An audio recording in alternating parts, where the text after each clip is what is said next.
আল্লাহ বলেন নারীর সৌন্দর্য, সন্তানাদির আকর্ষণ, সম্পদের আকর্ষণ, জন্তু জানোয়ারের আকর্ষণ, ক্ষেত ফসলের আকর্ষণ, এগুলো সব আমি দিছি। আমি জুইয়িনা, আমি দিছি বান্দা, আমি দিছি।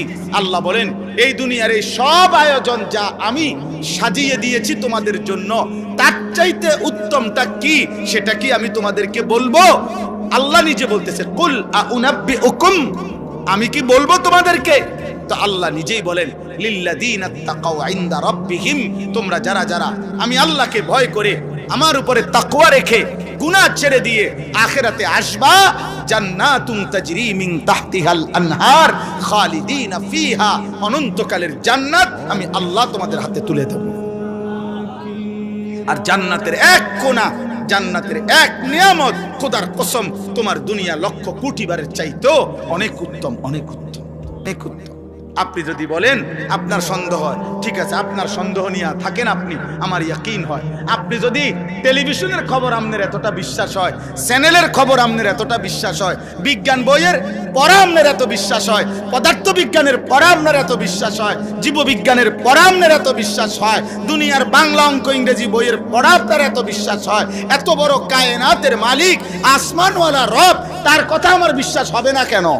কেন হবে না? হ্যাঁ বলেন, যুক্তি কি বলে, ইনসাফ কি বলে? কোরআনের কথা বিশ্বাস হবে না কোন যুক্তিতে? কেন? কারণটা কি? আপনার কাছে কি কারণ আছে বলেন, যে কারণে আপনি আস্থা রাখতে পারতেছেন না? রাসূলুল্লাহ সাল্লাল্লাহু আলাইহি সাল্লামের কথার উপরে আপনার আস্থা হচ্ছে না কেন বলেন? আমার শায়েখ আল্লামা মুফতি মুশতাকুন নবী কাসিমি হুজুর অনেক সময় এটা বলে, জিকিরের কথা, আল্লাহর জিকির বলতে বলতে ওয়াজে হুজুর অনেক সময় আবেগে জোশ উঠলে হুজুরে বলে যে হে আল্লাহর বান্দারা, শ্রোতাদেরকে বলে যে দেখেন আমি আপনাদেরকে এতক্ষণ বললাম যে আল্লাহকে ডাকেন, আল্লাহকে ডাকেন, আল্লাহকে ডাকেন, যদি আপনারা কেউ না ডাকেন শেষ পর্যন্ত আমি মুশতাকুন নবী কসম করে বললাম আমি আল্লাহকে ডাকবই ডাকব। ঠিক তেমনি ভাবে আপনারা হাজারবার প্রত্যাখ্যান করেন, নওজোয়ান ভাই তুমি আল্লাহকে ছেড়ে দাও, বাকি মনে রাখো যাকে ছেড়ে দিছো ও চিরেই তুমি তার কাছেই যেতে হবে। হ্যাঁ নিশ্চিত, নিশ্চিত, কোনো সন্দেহ। আল্লাহ আমাদেরকে তৌফিক দান করেন, আল্লাহ আমাদেরকে কবুল করেন।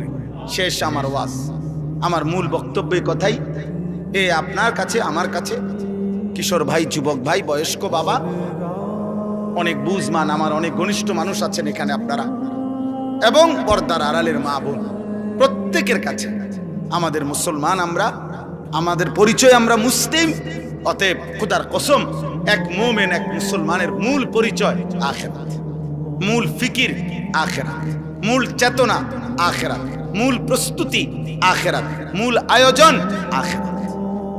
আল্লাহ আমাদেরকে আখিরাতের প্রস্তুতি নেওয়ার তৌফিক দান করে।